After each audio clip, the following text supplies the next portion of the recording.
I just put on lipstick because I was like, you know what, I've already filmed 2 videos looking like this, so like maybe I'll just like put on a different lipstick and like it'll look different. It's literally it's just my lip color. I look exactly the same as I did in the last 2 videos that I filmed.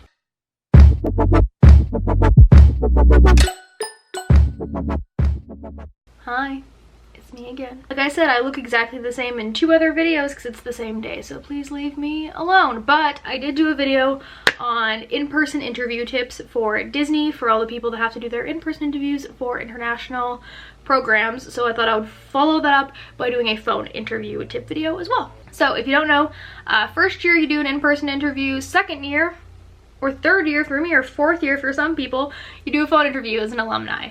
So it's super quick, super easy. I filmed my phone interview last year. It'll be linked up here in the cards if you want to watch my full phone interview for when I got hired as a character attendant for my 2019 program.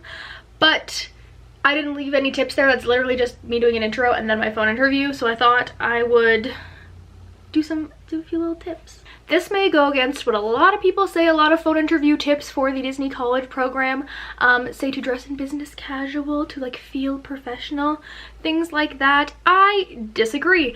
I took my phone interview in a hotel room in a hoodie and leggings because I was on vacation. I was in Disneyland in a hotel in Anaheim when I did my phone interview, and I think being comfortable is so much better of an idea. I am one of those people that feels like very uncomfortable very easily, so if I'm wearing like pants that are too tight or like a bra that bunches weird, like I just feel like constricted and it makes me feel more anxious. So for me, I know putting on business casual to like sit down and have a phone interview where no one would see me would make me feel ridiculous, and I would constantly be like worried about how I looked, even though it's literally unimportant in a phone interview, and I just wouldn't feel comfortable. So I think being like at a desk is a good idea. Having like a nice clean setup is good so you don't get distracted, but being in comfy clothes really helped me. I think it made me feel like more comfortable. My interview did feel very like casual, which for some people they may not think that's a good thing. For me, obviously it worked out. I got the role I wanted, but I think it's good to just be like comfortable and like relaxed, because that is a really big thing, is to be relaxed so you're not like tripping all over your words and things like that.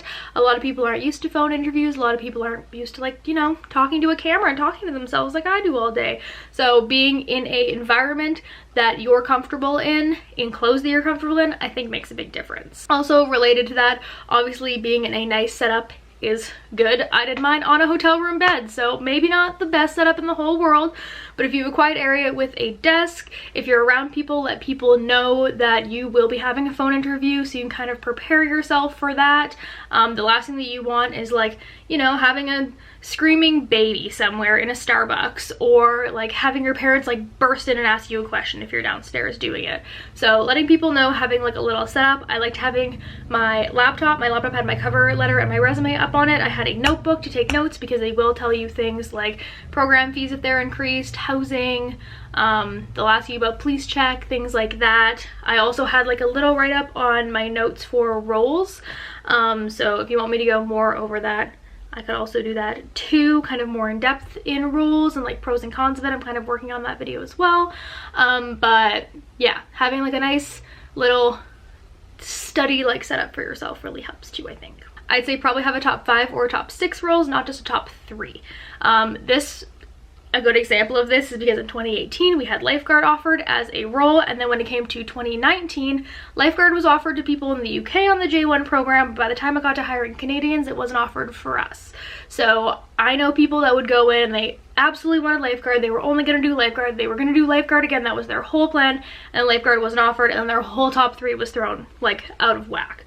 So having that top 5 or top 6 and knowing those roles really well and why it'd be good for those roles and why you want those roles can really help, so you don't end up kind of like falling over your words in the interview. I do recommend watching phone interviews on YouTube. I'm not just saying this as a shameless self-promo to watch my phone interview, but I do think they tend to kind of follow a formula, especially if you're doing just like a Disney college program regular phone interview. They very much follow the same formula. So if you watch like 5, 10, 20, maybe 50 if you're me, different phone interviews for the DCP, you will see the formula they follow. You will understand what they're saying. You will probably get something really similar.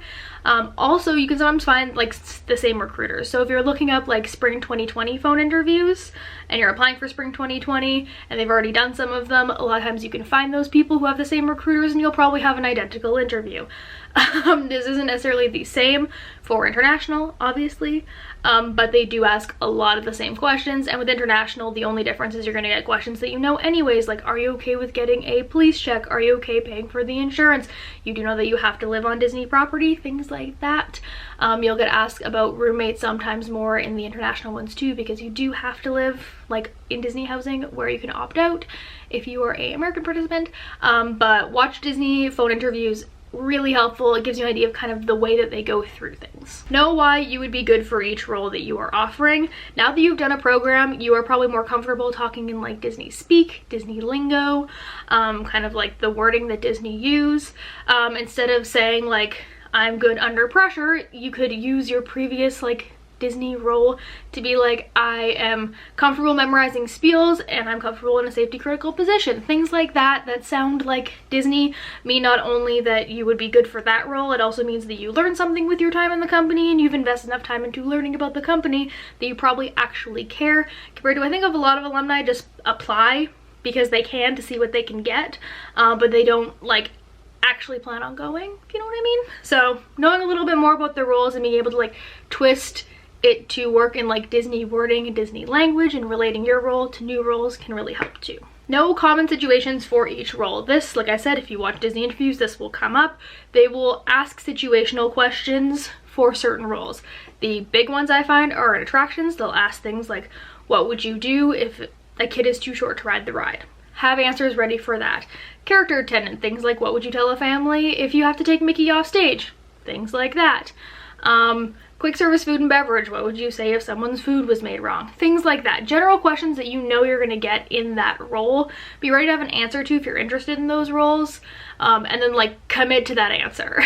It sounds ridiculous sometimes because you know that there are things that you'd never say outside of Disney, so it sounds absurd saying in a phone interview, but committing to your response as if you would say it in the role makes you look good. I'm trying to get away from this weird light, so I'm gonna like keep moving further and further over onto my desk.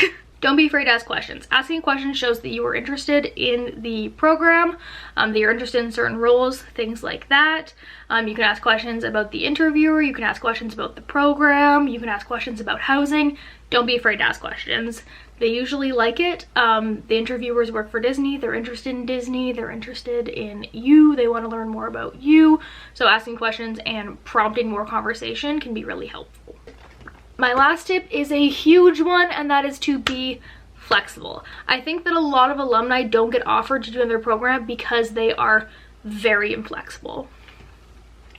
If you think about your first program, you probably went in wanting anything. The only thing that I really didn't want was quick service food and beverage, which is because I know that back of house is an option, and as a vegetarian, the thought of cooking meat literally makes me want to vomit. But anything else I was open to. I didn't like the idea of being a lifeguard, but I can swim if they really wanted me to, so like if they gave it to me, honestly, I would take it and then deal with it when I got there. I felt like I was down for whatever on my first program. My second program, I'm not gonna lie, I did have higher expectations. Obviously, I did want character attendant. It was my number one. It also was what I got, so I can't complain. But I went in with an open mind to different roles. We know at the end of the day that the roles that are gonna get the most hires are gonna be quick service, food and beverage, merchandise, and attractions. So being open to one of those three really helps you out. The people that go in and only want performer, only want attendant, like only want entertainment, think that they deserve that, tend, I find, to not get offers because they are just being too picky. Like, why would Disney offer you something if you said you had no interest in it? So if Disney has 100 merchandise roles and 3 entertainment roles, and there's 3 people that are better suited for those entertainment roles than you are, and you said you had no interest in merchandise at all, why would they even bother offering it to you? Even if in reality they offered you a merch role, maybe you would take it because you want to work with the company and merch isn't actually that bad. So I think being open to them really helps. Like I said, again, for my 2019 for my 2019 program, the only thing that I said absolutely no to was, I think, lifeguard and quick service food and beverage. The only thing that I put high interest in was character, performer, character attendant, and attraction. So you don't need to put super high interest in everything on your role checklist, but being open to things really, really helps because it shows that you want to go back in general, not that you only want to go back if you get exactly what you want. So that is it. That is all of my phone interview tips if you have a phone interview for the Disney college program with Disney. You can see all the garbage in my background now. Also my deflated 25 balloons there. Hopefully this will be helpful. Like I said, you can check out my phone interview. I did film it. It'll be linked up in the cards. It'll also be in the description for you, so go check that out if you have one coming up and you want kind of an idea about it. Please subscribe. I upload like 2 to 3 times a week. Sometimes it's Disney content, sometimes it's other content, sometimes it's just like vlog stuff. And obviously I've applied for another program, so let's see if they hire me again. Who knows, man? I got low expectations. I don't even know if I can go back, but we'll see. All my links to everything else, if you want to like follow along or try and contact me, are all down below. You can find me down there, and I will see you guys in a couple of days as well. Bye.